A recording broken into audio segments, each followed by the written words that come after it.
নমস্কার বন্ধুরা, বেঙ্গলিপুর রান্নাঘরে আজকে আমি একটা রান্না করছি, সেটা হচ্ছে সজনা শাক ভাজা।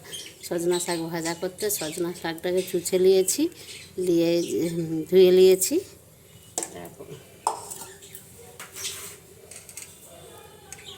এবার নুন, হলুদ, পেঁয়াজ, রসুন সেটা করে নিয়েছি, গোটা লঙ্কা, তেল আর একটু চিনি। এবার শাকটা আমি সিদ্ধ করে নেব। শাকটাকে সিদ্ধ করে নিয়েছি। এবারে আমি কড়াই তেল দিয়ে দিচ্ছি।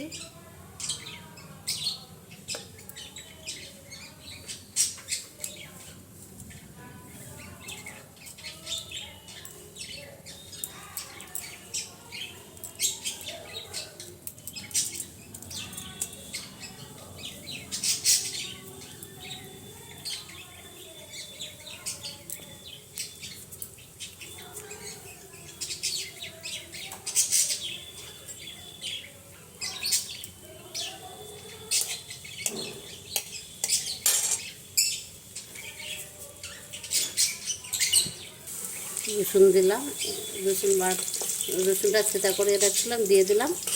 আর হচ্ছে লঙ্কাটা দিয়ে দিলাম। এবার পেঁয়াজটা দিয়ে দিলাম।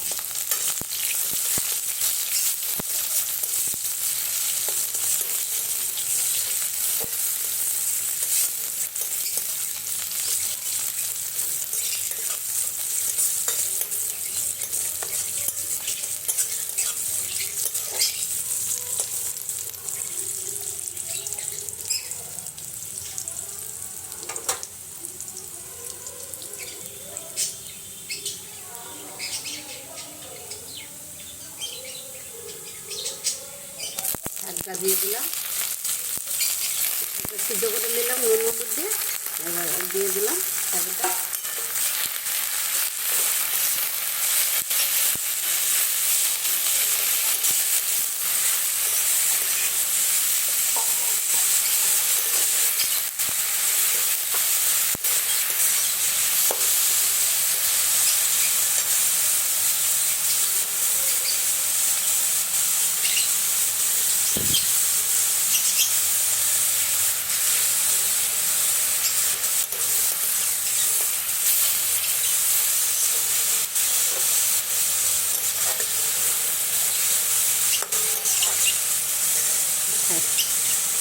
ভাজা হয়ে গেল, শাক ভাজাটা হয়ে গেল। আমি যেভাবে শাকটা ভাজলাম, রসুন আর গোটা লঙ্কা আর রসুন ছেঁচা করে আর গোটা লঙ্কা আর পেঁয়াজ কুচনো দিয়ে শাকটাকে ভেজে নিলাম।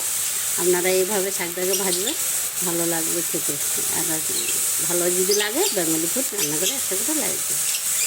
আপনার বাড়িতে করে খেয়ে দেখবেন, ভালো লাগলে একটা করে বেঙ্গলি ফুড রান্না করে লাগবে। আমি গ্যাসটা অফ করে দিলাম। দেখুন শাক ভাজা হয়ে গেল। আপনারা এইভাবে করবেন, আমি যেভাবে করলাম। ভালো লাগে যদি বেঙ্গলি ফুড রান্না করে একটা করে লাইট দেবেন।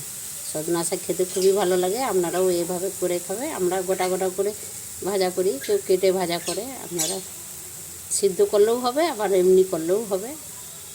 আমরা একটু সিদ্ধ করে নিই।